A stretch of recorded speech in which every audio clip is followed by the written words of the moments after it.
జల వివాదాల పరిష్కార కమిటీ తొలి భేటీలో కృష్ణా గోదావరి జలాల్లో వాటాలపై చర్చ జరిగింది. బనకచెర్ల అంశాన్ని ఎజెండా నుంచి తొలగించాలని తెలంగాణ సర్కార్ డిమాండ్ చేసింది. ఢిల్లీలో జరిగిన సమావేశం తెలంగాణకు మరణ శాసనం అని బీఆర్ఎస్ ఆరోపించింది.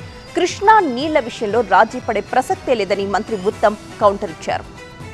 తెలుగు రాష్ట్రాల జల వివాదాలపై ఏర్పాటైన కమిటీ తొలి సమావేశం ఢిల్లీలో జరిగింది. సిడబ్ల్యూసీ చైర్మన్ అధ్యక్షతన జరిగిన ఈ భేటీలో ఆంధ్రప్రదేశ్, తెలంగాణ నుంచి ఉన్నతాధికారులు పాల్గొన్నారు. దాదాపు 2 గంటల పాటు ఈ సమావేశం కొనసాగింది. 12 అంశాలను సిడబ్ల్యూసీ ముందుంచిన తెలంగాణ సర్కార్ బనకచెర్ల అంశాన్ని ఎజెండా నుంచి తొలగించాలని డిమాండ్ చేసింది. నెక్స్ట్ మీటింగ్ లో ఒక్కో అంశంపై డిస్కషన్ ఉంటుందన్నారు Telangana irrigation secretary Rahul Bojja.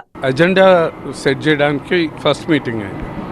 So Andhra నుంచి వాళ్ళ ఇష్యూస్, తెలంగాణ నుంచి మన ఇష్యూస్ సిడబ్ల్యూసీకి ప్రజెంట్ చేస్తాము.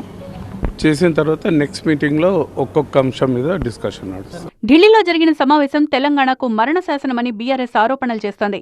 ఏపీ నల్లమల సాగర్ ప్రాజెక్టుకు రేవంత్ సహకరిస్తున్నారని, 200 టీఎంసీల గోదావరి జలాలు ఏపీకి తరలించే కుట్ర జరుగుతోందన్నారు మాజీ మంత్రి హరీష్ రావు.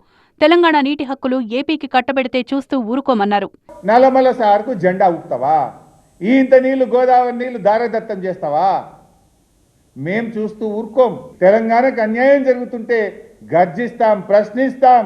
అవసరమైతే కేసీఆర్ నాయకత్వంలో మరో పోరాటానికి శ్రీకారం చుడతామని హెచ్చరిస్తా ఉన్నాం. ఇవాళ నువ్వు చంద్రబాబుతో దోస్తీ గట్టి తెలంగాణకు తీరని అన్యాయం చేసేందుకు సిద్ధమైతే రేవంత్ రెడ్డి, మేం చూస్తూ ఊరుకోము. కృష్ణా నీళ్లలో రాష్ట్ర సర్కార్ అన్యాయం చేస్తుందన్న హరీష్ రావు ఆరోపణలకు మంత్రి ఉత్తమ్ కౌంటర్ ఇచ్చారు. కృష్ణా నీళ్ల విషయంలో రాజీ పడే ప్రసక్తే లేదని చెప్పారు.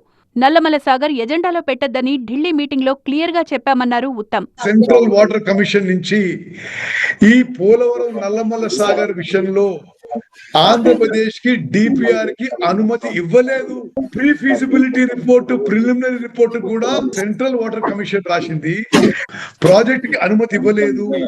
అవాస్తవాలు చెప్పి, అబద్ధాలు చెప్పి ప్రజల్ని మోసం చేసే ప్రయత్నం చేస్తున్నారు.